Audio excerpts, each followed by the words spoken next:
Welcome to maths invest. இன்னைக்கு நம்ம சேனலில் அஜாக்ஸ் ஐபிஓ ஓப்பன் பண்ணியிருக்காங்க. அந்த கம்பெனியோட டீட்டெயில்ஸ் பற்றி நம்ம ஒரு ஷார்ட்டாக அனலைசிஸ் பண்ணி பார்க்கலாம் வாங்க.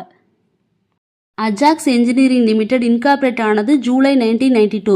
Ajax engineering limited manufacturing of wide range of concrete equipment and service across the value செயினில் பண்ணியிருக்காங்க. As on September 13, 2024 the company developed 141 concrete equipment variants பண்ணியிருக்காங்க. அண்ட் தென் இதோட value chain and sold over 29,800 unit in India இந்த last 10 இயர்ஸில் பண்ணியிருக்காங்க. இதோட product portfolio பார்க்கலாம். Self loading concrete mixers, batching plants, transit mixers, boom pumps, concrete pumps, slip form pavers, 3D concrete printers, self propelled boom pumps. Ajax IPO open date பார்த்தீங்கன்னா February 10, 2025. அது close ஆகிற date February 12, 2025. Basic allotment பார்த்தீங்கன்னா February 13 அன்னைக்கு allotment ஆயிரும். Initiation of refund 14 அன்னைக்கு ஆகும், Friday அன்னைக்கு. Credit of ஷேர்ஸும் 14 அன்னைக்கு ஆயிரும். Listing date Monday February 17 listing ஆகுது. Cut off the time UPI mandate confirmation பார்த்தீங்கன்னா February 12 5 PM cut off time முடியுது. இந்த கம்பெனியோட பேலன்ஸ் ஷீட்டை பார்த்தீங்கன்னா அசட்ஸ் லாஸ்ட் இயரை விட இன்க்ரீஸ் ஆகிருக்கு, ரெவன்யூ குறைஞ்சு தான் இருக்குது. இதை விட ப்ராஃபிட் ஆஃப்டர் டேக்ஸ் பார்த்தீங்கன்னா ஆஸ் ஆன் 31 March 225 கோடி இருக்குது. ஆனால் இப்போ ப்ராஃபிட் ஆஃப்டர் டேக்ஸ் 13 செப்டம்பர் பார்த்தீங்கன்னா 101 கோடி இருக்குது. இதோட நெட்வொர்த் பார்த்தீங்கன்னா லாஸ்ட் இயரை விட இந்த தடவை ஜாஸ்தியாக தான் இருக்குது.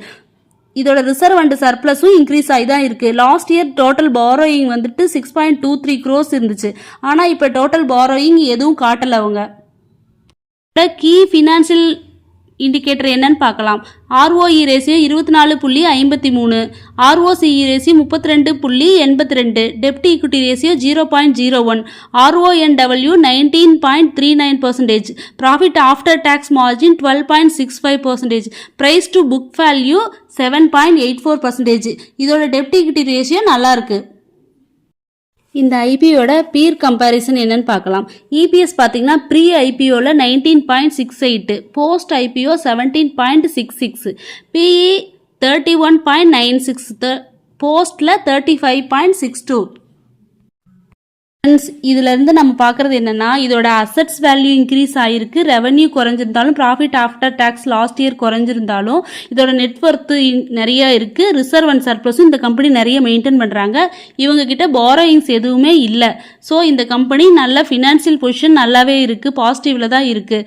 ஸோ தைரியமாக நம்ம இன்வெஸ்ட் பண்ணலாம். பட் என்னோட முடிவை வச்சு நீங்கள் எதுவுமே முடிவு பண்ணாதீங்க. உங்களோட பர்சனல் ஒப்பீனியன்